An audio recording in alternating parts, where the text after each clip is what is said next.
Hey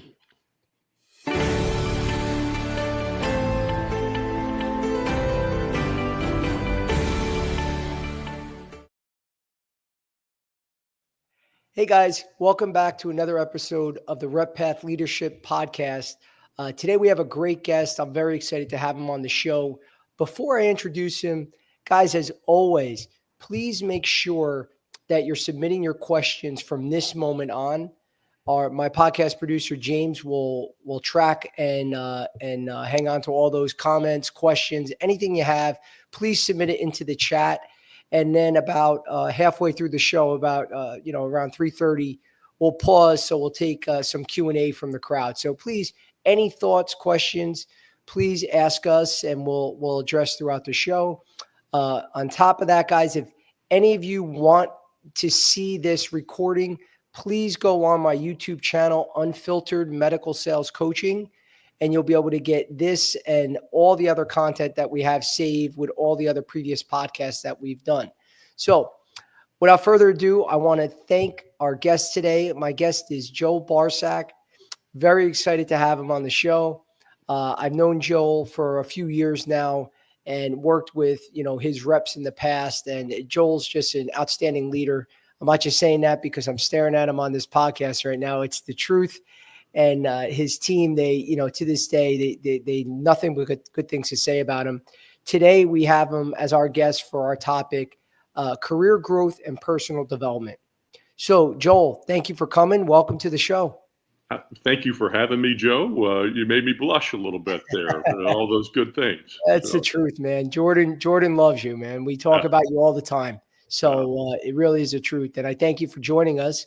And just to give everyone a little bit of background, tell us a little bit about your, you don't have to walk us through like you're giving us your resume, but just tell us a little bit about yourself and what's currently going on now. Sure. I'm a 20 plus year veteran in healthcare with, experience in pharma, specialty pharma and nuclear, and the med device space as well, capital equipment, and then commodities and med surge. So really a broad swath of healthcare, and we've had some unique fun stops, and have had the good fortune to lead a lot of great people. And a lot of those folks that have developed relationships with over the past 20 years, and I joke with a lot of people about this. They're like, geez, I'd love to work for you again. And I said, that's really not how this works. Usually the next round is when I go to work for them. And that's kind of the career phase that I'm in. So that's awesome. I love it. And so to one of the things that comes up on every podcast, a lot of these individuals trying to break in, they think that, you get this impression that people are like born into this industry, and they were just, you were always a leader in the industry. So if you could tell us, go back to when you broke in and, how did that happen? And, what attracted you to the medical field? Great question, and I'll rewind to when I had hair and it was the color of yours. So long time ago, I was playing football in college, and my senior year, I had a knee injury. My first game of the season against the University of Arizona, and I was fortunate. It wasn't a complete MCL tear. So I had about 4 or 5 weeks that I could rehab and come back. And through that process with our athletic trainer and our orthopedic surgeon, that group, I got introduced to a rep that was, kind of the 11th hour getting me fitted for a brace. And he and I kind of hit it off, and, we had to get measurements and all that stuff. And he had, I think he played at the University of New Mexico. And, so kind of, I didn't have any interest at the time because I was still in college. And But I put that in the back of my mind, had a great kind of interaction. I saw how he interacted with our athletic trainer and the orthopedic surgeon, and very consultative and really a cool interaction. And again, I didn't think anything of it because it's not what I was thinking about at that phase of life. And then, kind of fast forward, I was coaching football and had recently, gotten married, and my wife and I kind of looked at each other and said, okay, this was fun for you to, pursue a passion, but it's time for you to get a real job. And, so I scratched my head and said, geez, what do I do? And I remembered this engagement, my senior year of college. And I'm like, that was really a pretty unique relationship that this guy had with the orthopedic surgeon and our athletic trainer. And really what a cool, kind of interface that they had. So I was like, I think I'd like to go into medical sales. I did some recruiting for our defensive coordinator. So I had a little bit of exposure to sales, but not a lot. So I, had, leveraged some relationships in the medical community to get some interviews, and I had the opportunity to go to work for a small mom and pop home health agency in El Paso, Texas.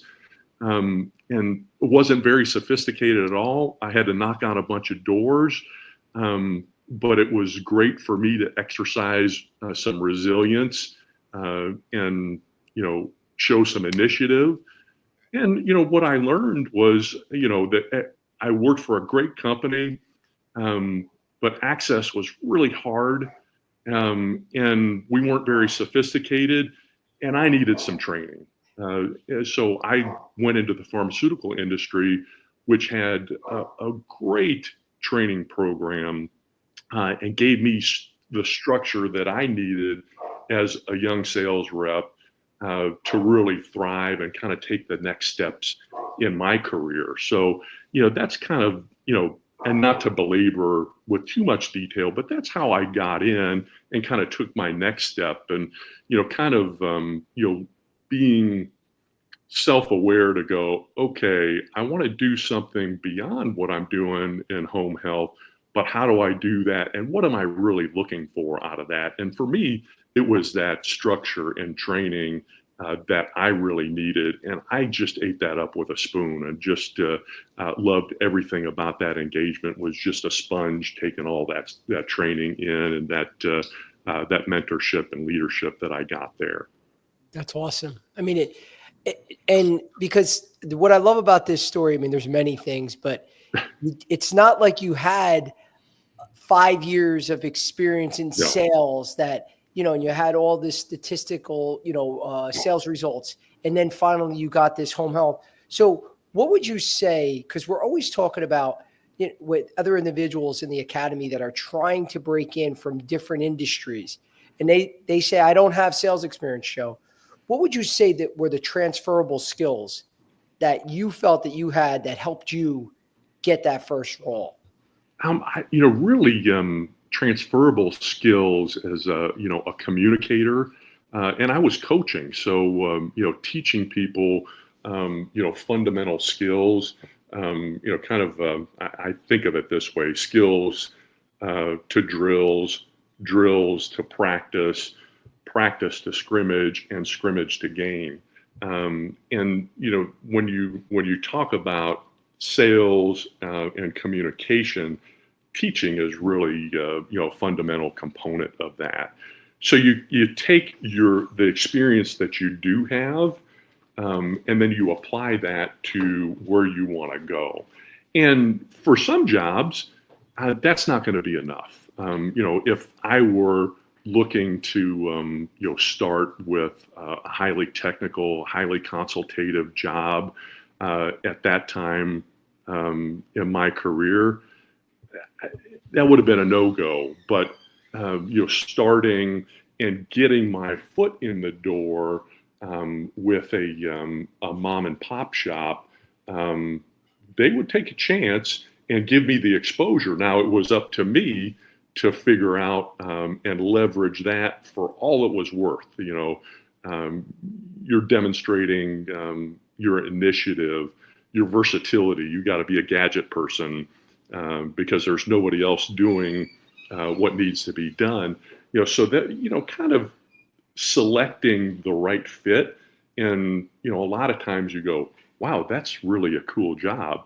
Well, and they are, but you've got to have the requisite experience in order to do that. Sort of like, trying to go to the major leagues. If you never played Little League before, you really got to go to Little League before you ascend that ladder. Yeah. Okay. Awesome. And what advice would you give to young reps that are looking to break into this industry today? I love this. Something my mother-in-law says, and the older I get, the smarter my parents are. And I remember a long time ago, we had moved. I moved my wife from Florida to West Texas, and that was a tough transition. And my mother-in-law kept telling us, "You got to bloom where you're planted. You got to bloom where you're planted." And I heard that over and over again. And really, wherever it is that you are in your career, be there and leverage that for everything that's worth, because that foundation that you're building is enormously valuable. So how you perform, your track record, even though it may not be in the healthcare space, what you're doing there, when you get the right fit, somebody's going to say, this is exactly the type of person that I've been looking for. They're demonstrating tremendous resilience. They've got great initiative. They're willing to drive all night to get done what needs to get done. And they're versatile. They're a gadget person. They can do whatever it takes to get the job done. And they're self-aware. So those things that my mother-in-law rings in my head, bloom where you're planted. So if you want to go somewhere, be awesome where you are at currently. That's awesome. Yeah. And it's funny because I get a lot of candidates that are taking B2B sales roles as like a stepping stone. Right. And they ask me all the time, they're like, well, Joe, how long do I have to stay at XYZ company? And I always say to them, guys, it's not about how long you have to stay. Right now, be the best sales rep at that company. Yeah. Be the best. And then the timing and all that stuff will take care of itself. The doors, and I don't want to sound too hocus pocus, but if you perform, you do a great job, the doors are going to open for you. And part of that is just a confidence thing. Yeah. When you go, if you feel like you don't have the skill set and the experience to compete, people smell that all over you. Right. But if you've kicked ass in a B2B role and you go, hey, you know what? I may not have the 2 to 5 years of experience that you're looking for in healthcare, but let me tell you what I have done. And let me tell you the adversity that I've forwarded to get where I am today. That's going to resonate with somebody. It won't resonate with everybody, but it will. And when the fit is right, and then you're going to just soak it up like a sponge, and you're going to be like a pig in mud. It'll be awesome. Yeah, that's great. That's awesome. So today we're obviously the topic is about career progression. So you were discussing before how you took that home health role, then you got into pharma. Yes. What were some of the pivotal moments that you felt helped you break into the leadership management sector? The first, and this is not rocket science, but performance is the kind of the first toll gate that I would say. If you perform, that's going to open people's eyes. So figuring out, and there's some territories are, relatively small, some are large, so you might have, micro markets within your overall territory and, kind of, figuring out where your pockets of opportunity are. But performance is that first toll gate that will open people's eyes. Second is, when you get an opportunity to shine, you've got to far exceed that. And I'll give you a quick example. I worked in West Texas in the drug business as my first job in pharma, and I carried the cardiovascular portfolio for Novartis. And I was in an awesome market for the bag that I was carrying, but I really had to access, a particular patient type in order to drive market share that would catch, kind of somebody's eye. Right. And I did that, and going to probably the second or third pod meeting that I had in the Dallas-Fort Worth area, our RVP was going to be there. And I kind of broke down my whole market and talked to him about how I messaged the suite of products that we had. And I was excited about what I was talking about. And I had I didn't just have the canned message that they give you on the detail piece. I gave some specific examples, and I told a story, and I was excited about that story. And Lance, our RVP, he didn't say anything to me at the meeting. My boss at the time, Shauna, she's like, "You did a heck of a job." And probably about 6 months after that, Joe, I got a call from Lance, and he said, "Would you like to move to San Antonio?" And I'm sitting on the back patio with my wife, and I was like, "Well, yeah." So he and I started talking about the opportunity to grow and take on a team, which really sung to me because it was, not only do I get to sell, but I get to lead and coach people too. And the first toll gate, if I wasn't performing, you don't get in position. And the second toll gate is you got to have, when you get the opportunity, and you don't know when the opportunity is, you really don't. So when your boss says, "Hey, I want you to do this presentation at our next district meeting," I mean, you don't just prepare. I mean, you prepare like it's the freaking Oscars. Yeah. And doing that, and again, Lance didn't say boo to me at the meeting. He didn't lead on. I mean, I knew I did a good job. My boss told me I did a good job, but that opened the door for me when there was an opportunity, and then I stepped through that door. That's awesome. I love it.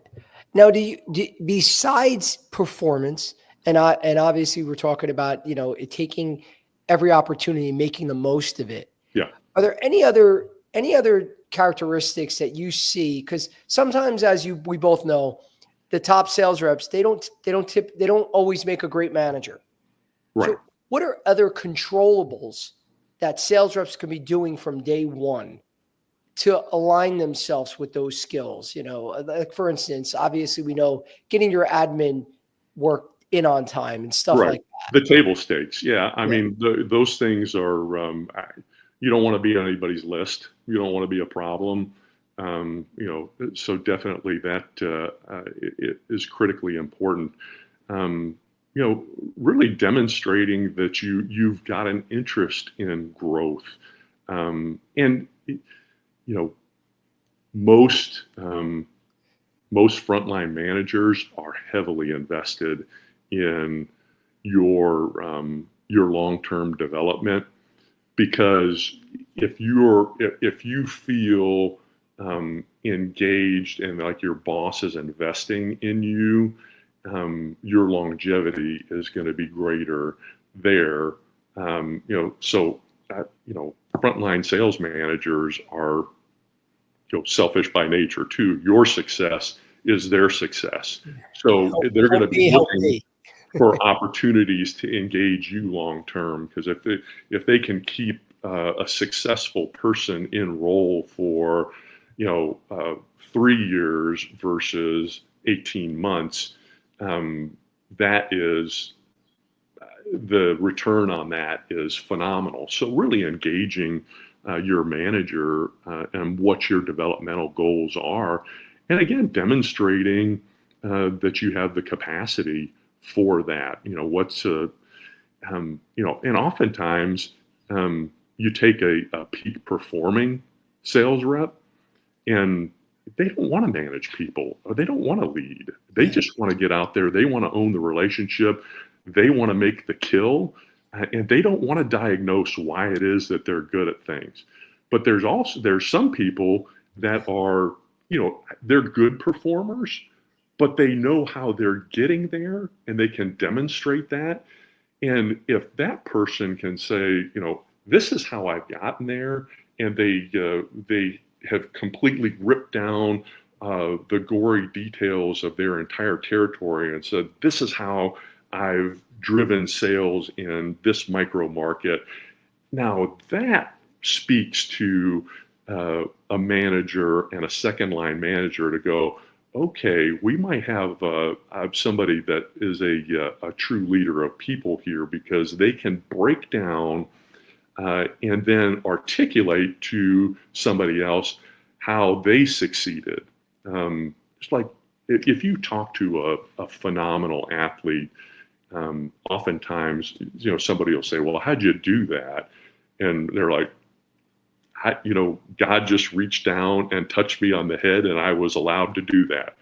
Well, somebody that has had to really work and work and work and work, kind of that somebody with middling talent, but has had to really grind it out, that may be your next phenomenal leader. So, letting your boss know that, these are the attributes that I have, and I can do this, and this is why I'd be good at that. God didn't necessarily touch me on the head and say, greatest salesperson in the world, go forth and multiply. I've had to really work at this, and that's something that we're all tasked with. So. Now, obviously you had sales leaders that you've worked with throughout your career, but did you have any true mentors that helped guide you that you truly respected, that helped guide you in your path? Yes, at every stop that I've had, and cross-functional mentors. I've mentors in operations, and when I went to work in the nuclear business, I didn't know anything about nuclear medicine or radioactivity in a melting ice cube, and really falling at the feet of the experts in the field, and getting their mentorship was critically important for me. Again, every stop that I ever had, I was looking for a mentor, and oftentimes multiple mentors, depending on their skill set and just personal connection. So oftentimes you've got mentors, and you'll get at different companies, they'll assign a mentorship program, and sometimes that's great. Not suggesting that it isn't, but sometimes that organic relationship, that's the goal. That really is the magic. And as you develop in your career, what you'll learn is a lot of the people that you work with or work for you become mentors in many respects. And that engagement really becomes critical, because it keeps you as a somebody that's a little longer in the tooth and has gray hair. It keeps you relevant, and that becomes really important. So it really is a symbiotic relationship. And what would you say to individuals that are doing everything you're saying, like that are hitting that roadblock? So they've taken advantage of those opportunities, they're crushing their number, and now they're at that point where they're like, shit, I want to be a manager now. Yeah. How would you approach that situation if In, you're the rep? in terms of, Like they're looking to become a manager now. Yeah. They've done the right things. They've hit their number, and then it's kind of, they hit a roadblock. Yeah. And now they start saying like, okay, do I have to move on to somewhere else? So how would you navigate that situation for them? An honest, and I think sometimes, and that's, you have to be, the steward of your own career, and understand, or try to the best that you can to take ownership of your career path. And sometimes the doors are shut where you are, but if you have that desire to move on and to be a leader, sometimes it takes that move to another place that will give you that opportunity. And that can be really hard because we become true believers in the companies that we work for, and the products and services that we sell. And that's a huge thing, because that gives you that authenticity, which is really important to have. But it also tugs on your heart, because you're like, golly, how do I leave this? Well, sometimes you've got to know what's most important, and being the steward of your career, you might have to leave in order for you to grow. And sometimes that's painful, or most times it's painful, I should say. And do you think it's okay to have that honest conversation with your manager and just being straight up like, hey, I feel like I'm doing well. I'm looking for opportunities to grow. Yeah, it absolutely is. There's, and I don't want to be too Pollyanna about this. If you've worked with your manager for, a few years, you're going to have developed trust, and you're going to know the boundaries that you can go to and have a candid discussion about your development. And they should be able to give you some real feedback. And having had this experience in my professional life, you owe it to your people to say, it probably is time for you to go on and do something more outside of this particular organization, and whether that's if a young sales rep has been working in an organization that doesn't have a lot of structure, and needs to stretch their wings and get exposed to a larger corporate environment, maybe has some desire to move into marketing, moving into a larger, more complex company is right for them at their particular point in their career. And having that dialogue with your manager is critical. And a good manager will be straight with you around when it's time. And now it's going to hurt them a little bit, because, again, they're invested in you. They don't want to lose a good rep. Yeah. But they're, and you'll know if they're legit, they're going to be looking out for you primarily. And there's going to be changes in careers. That's just the way that things are. Yeah. And I get that from reps sometimes. They're like, Joe, I'm fearful that my manager feels that now I'm competition for them. And really, but like you said, for the most part, most managers, they want to see you succeed. They're good people. I mean, once in a while you might, see a tough guy out there that's really out to get you or trying to derail your career, but that's been rare in my experiences. Yeah. If you're, I kind of think of it like a coaching tree. You hear about, the Nick Saban coaching tree, or, pick a famous coach, John Wooden. I'm pretty sure that John Wooden wasn't concerned about somebody usurping, his greatness. Probably what he was looking for is like, hey, the more people that I can proselytize and take on this message, the more lives that I can sow into through the people that I've taught and coached. And most managers, if they're worth their salt, they're going to be like, really a measure of my success is how at the rate and number of my people get promoted.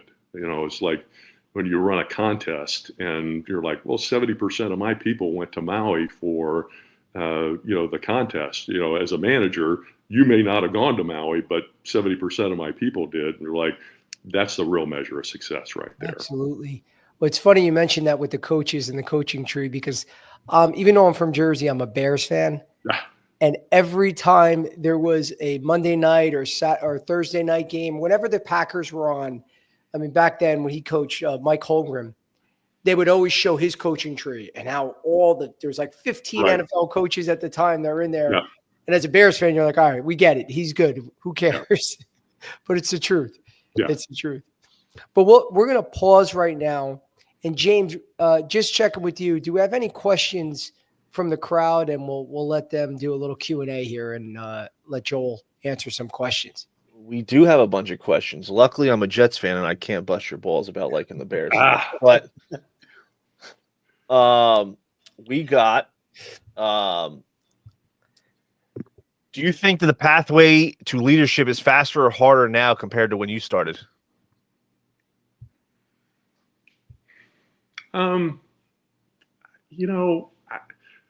That's a tough question.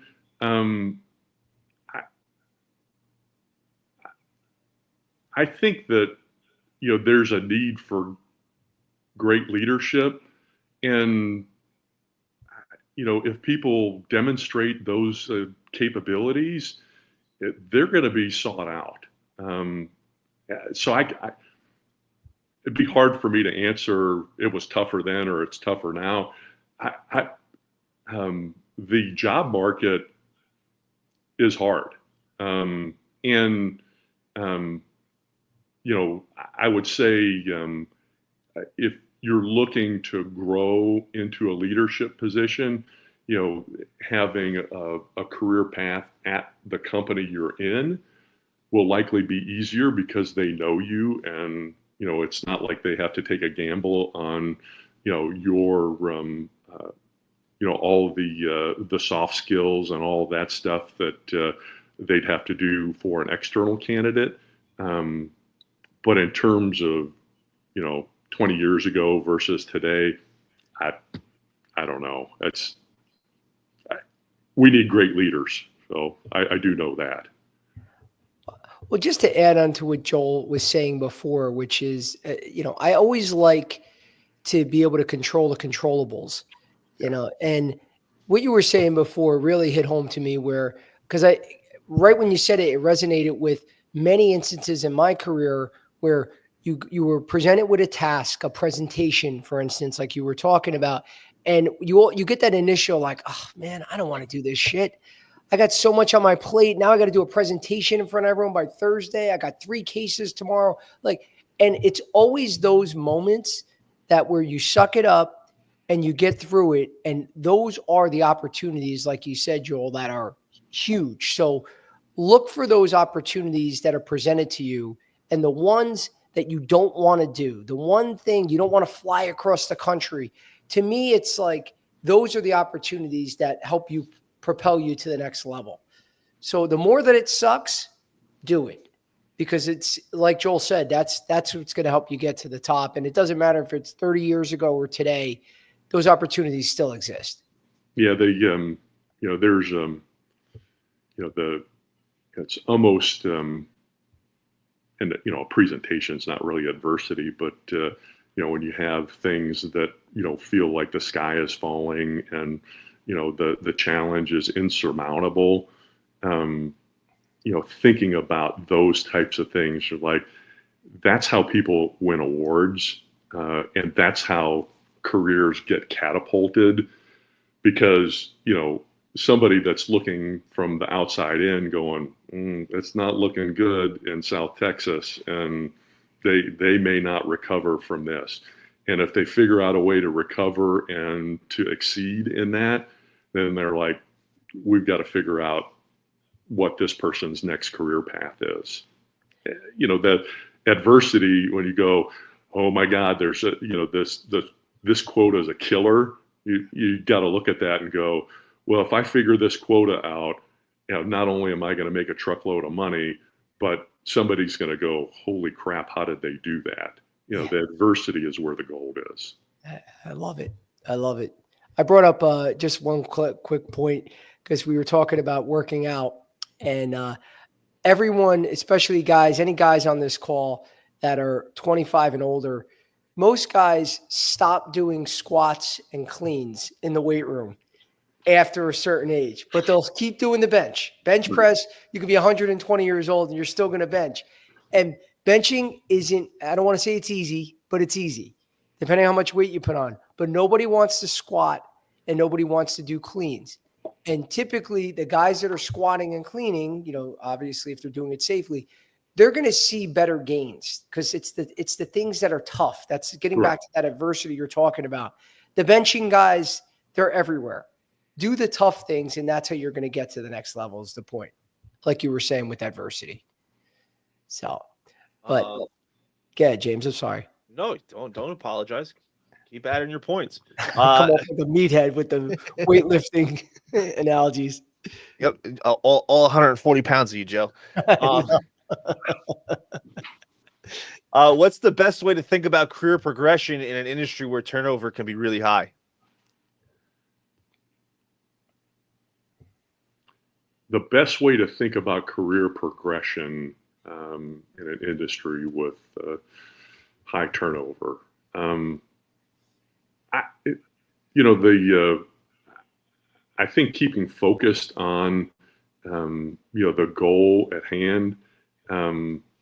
If you're dialed in on the wildly important goal, the career progression is going to be there. And Joe mentioned this, there's going to be uncontrollables in your career arc. But if you control the controllables, and you're dialed into, your wildly important goals, you're going to be less susceptible to that. That's, control the things that you can, and that's going to create opportunities for you. And I know that probably sounds like a cliche, but cliches are, well, for a reason. They're true. Well, you're so right though, because if you're any athlete, like again, even though I'm a Bears fan, everything else I'm Jersey, New York, so I'm Knicks, I'm Yankees, and first person that comes to mind for me is Derek Jeter. I don't think Derek Jeter became a Yankee and said, I'm going to be the future. I'm going to be the face of the team and the leader and the captain. I'm going to be known as the captain. Yeah. He just went out there and played well every night. Right. And that's all he focused on. It's just being great. All those, because I tell a lot of people too, they want to get into management and they feel that that's showing that they're more successful, the bigger title they have. If you want a big title, start your own company and call yourself the CEO. It's that simple. And but, the truth of the matter is, at most companies, a high performing territory manager, that upper quartile, they're going to make more money than their boss does. Yeah. And that's certainly not uncommon. So if nobody should apologize for, wanting to work in an industry that pays well. But if that's your primary motivator, the money component, that individual contributor role oftentimes is going to be, long-term, career-wise, financially much more lucrative than a management role.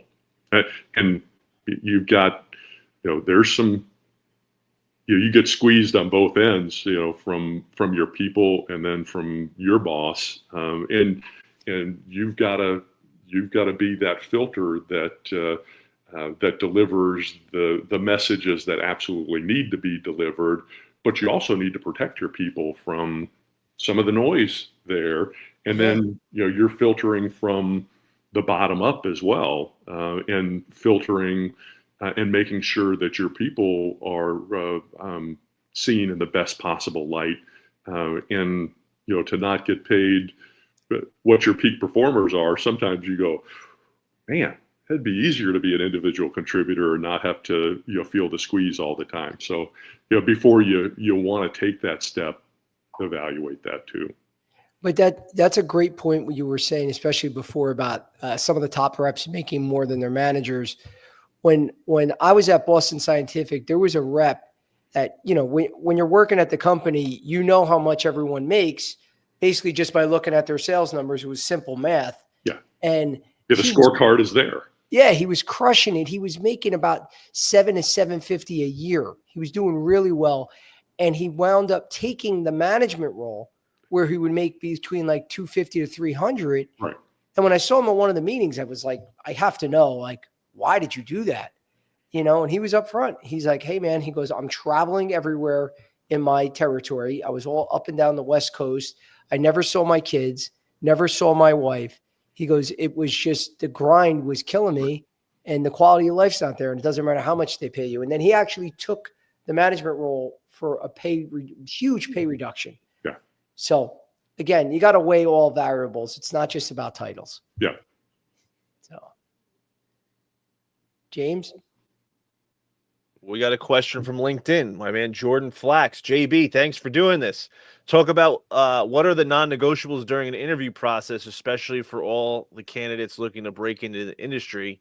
And the second part, also, what daily habits separate the med device reps from good to great? We could bring that back up for part 2 if you forget. Yeah, but that first part, non-negotiables, the first competency that I think is, somebody demonstrating initiative. And I think that's the most important thing that any sales professional has to have. Second is resilience. You're working in an industry that you're going to have enormous challenges.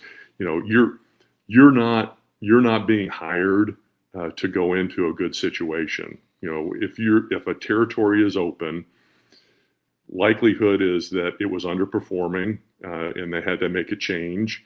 So you're coming into a tough situation, or it's a brand new territory, so it's complete greenfield.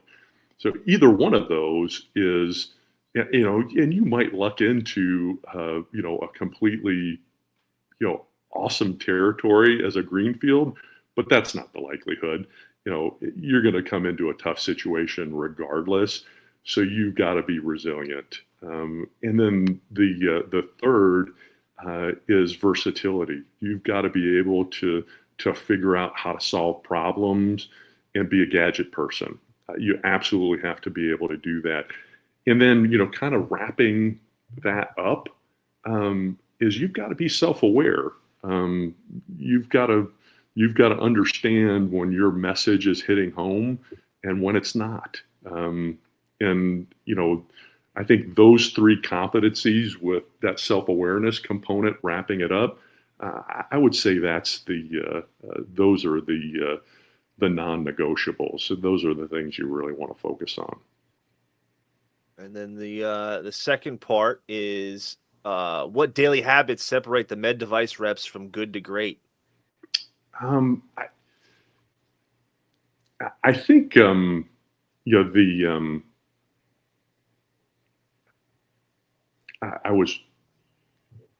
the folks that at the end of the day are able to grind out one more call and do the extra mile stuff. They get up early. They're figuring out a solution for a customer. They have a customer request and that particular part isn't in territory and they figure out a way to get it there. That person,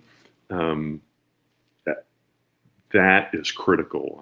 I saw a documentary not too long ago where they were interviewing a guy by the name of Tom Moore, who used to be the offensive coordinator for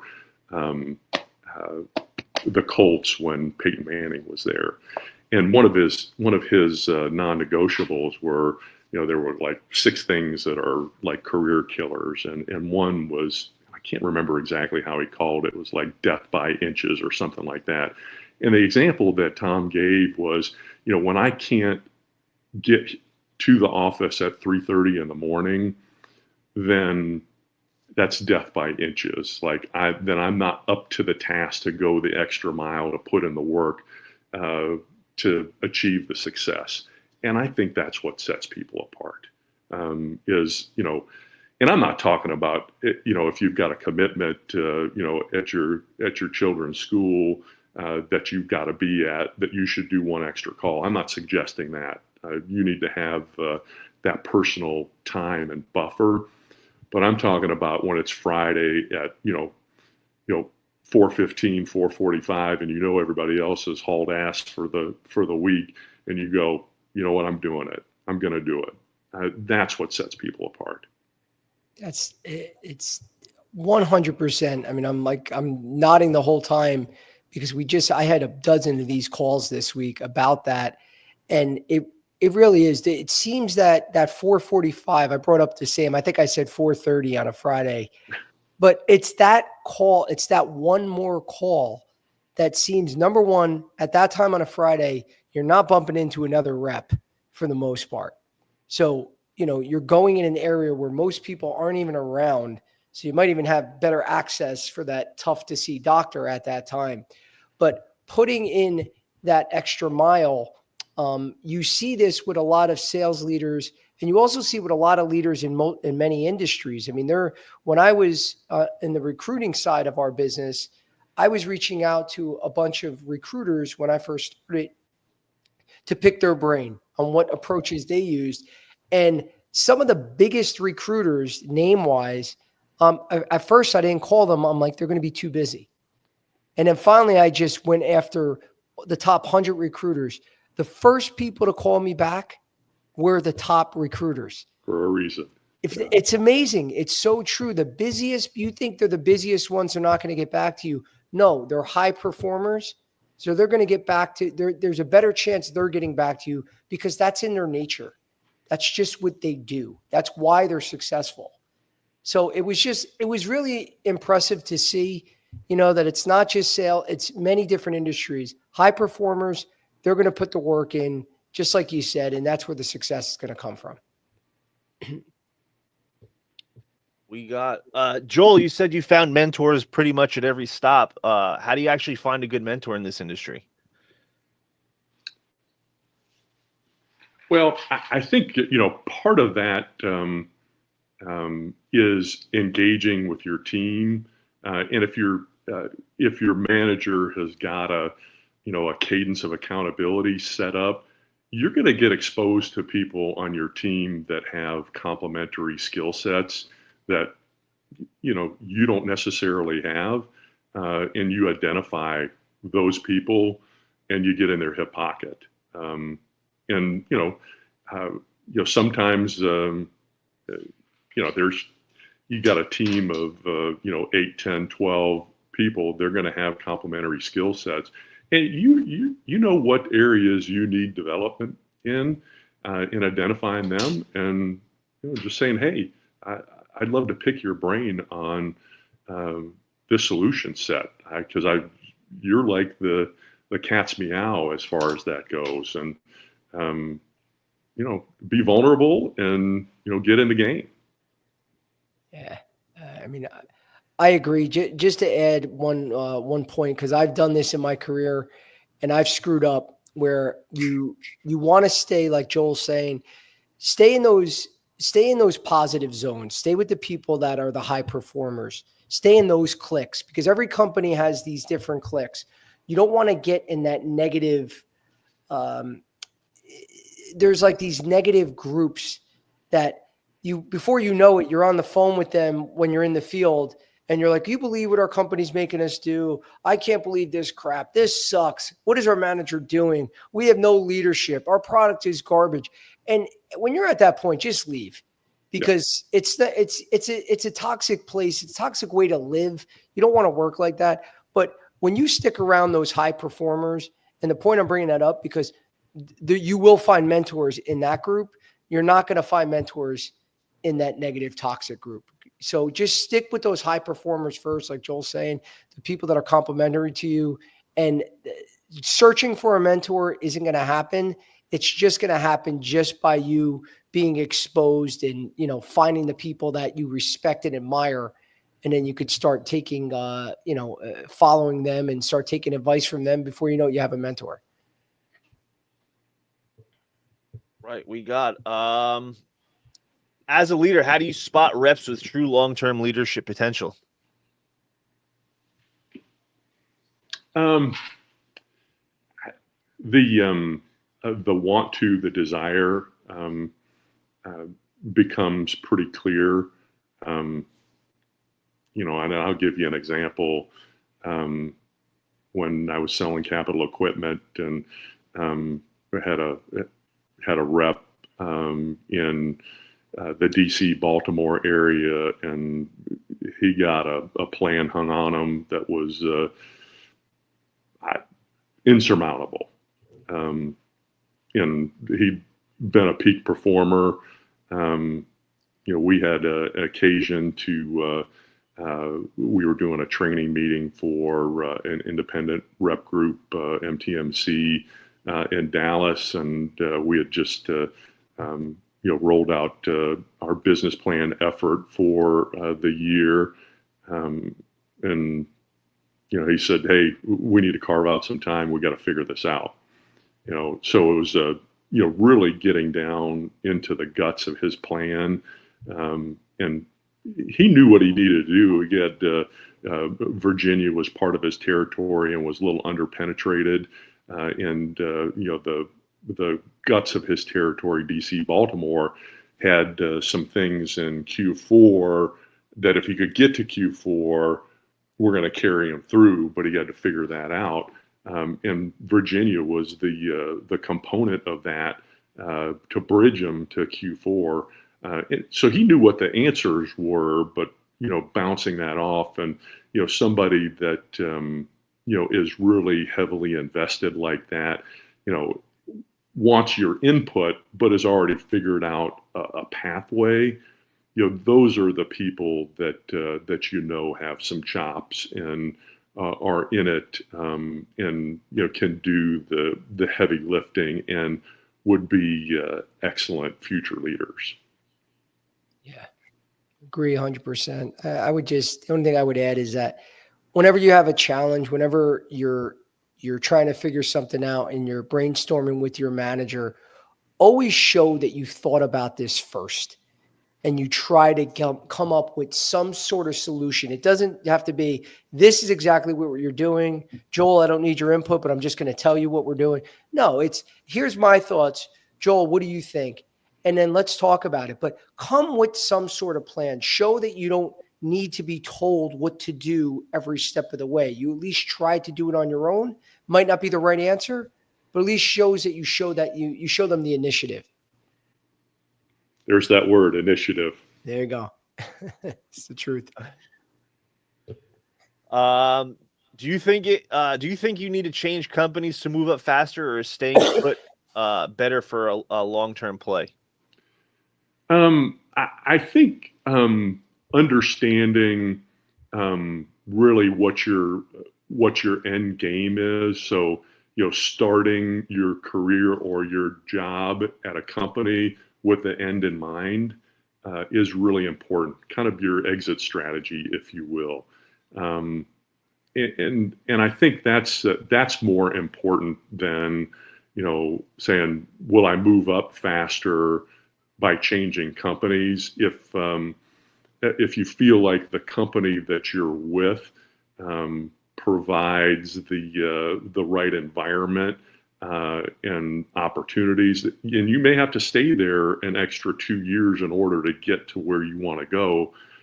But if you feel like you're heavily invested in that and will get you to your ultimate end goal, then staying should be your goal. Change for change's sake, I wouldn't necessarily be a proponent of that. But if in a 25-year arc, in order for you to get from A to Z, it might require you to make 3 or 4 hops in order for you to do that. One warning I would just give any young reps out there that, wherever that question came from, just be on the lookout when you are in this industry for a while, you start to do well. And if you're so obsessed with those titles, and like we were talking about before, you're going to have opportunities that get approached you, especially with startups. And it could sound great because they're offering you a VP title. And then you find out that you're the VP and you have 2 sales reps. So are you really a vice president, or did they just give you a nice title that sounds really good to entice you to come somewhere? So don't be so obsessed with titles. Guys, it's great to get those promotions. It's great to move up, but don't just chase titles, because you could get opportunities presented to you that you got to look at the whole opportunity. If you're going to be the president of a small company and then they have no reimbursement, they're not on any GPOs, they have all these challenges, the pricing is crazy out of whack with all the competition, then it's not going to last long anyway. So look at the overall opportunity. Don't just look to jump for a title. Yeah, totally agree. Because I've done it. Well, yeah. It happened. From experience. Yes. Last question I got for you. If you could give one piece of advice to a rep in their first 12 months, what would it be?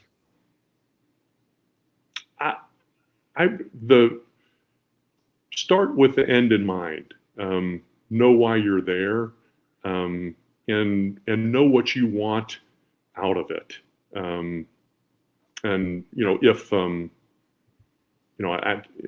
I'll go back to this example. When I was, at the home healthcare agency to begin my career, I really wanted structure and a robust training environment. I really needed that. So be in touch with those things. So as you're looking for your next role, kind of be there and start with the end in mind, and say, I want to take control of my career. I want to ascend to this. And when you achieve that, reevaluate. Do I continue on my career path at company X, or do I move on to the next company? And you control your controllables. And there are going to be things that happen in your career that are outside of your control, but you want to steer your ship as much as possible. 100% agree. Absolutely. It comes back to, guys, when they're asking you, what's your why?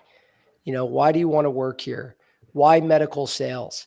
Like Joel was saying, but take that in that first year, look at that and evaluate.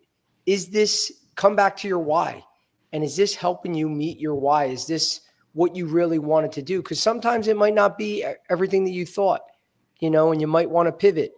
But, knowing what your why is, and you should, if you're that passionate, you should be trying to work with that passion and make that, your career path, because that's how you're going to be happy. So, but, again, Joel, I thank you so much. I mean, this has been a great talk. I mean, I could sit here for hours with you, and I'm sure the audience could do the same and keep asking questions. So I really do appreciate that. It's been a great show. I definitely would like for you to come back if you can. So, and any parting words, any thoughts, please feel free to share to the crowd, any parting advice. Just to control the controllables, and start with the end in mind. It's your career, and bloom where you're planted. A little sage advice from my mother-in-law. I'm definitely stealing that, just so you know. Yes. And for anyone that's on the podcast and they have any other questions, feel free to reach out to us. I can funnel everything and send it to Joel. If you have direct questions, you can send it to me. You could send me a DM. Also, again, please make sure you subscribe to my YouTube channel, Unfiltered Medical Sales Coaching. For anybody that's looking for information about the RepPath Academy or a one-on-one coaching, and especially if you're a lobby member, please submit the promo code when you message me, Licata, Licata, and that'll give you additional discounts. So I want to thank Joel again for doing this. This was great. I want to thank everyone for joining us, and I hope to see you soon. Again, we're going to be doing these every Monday and Wednesday at 3 p.m. Eastern. So I look forward to having you guys join us in the future. Have a great week. Thank you, everybody. Thank you, Joe. Thank you, Joel.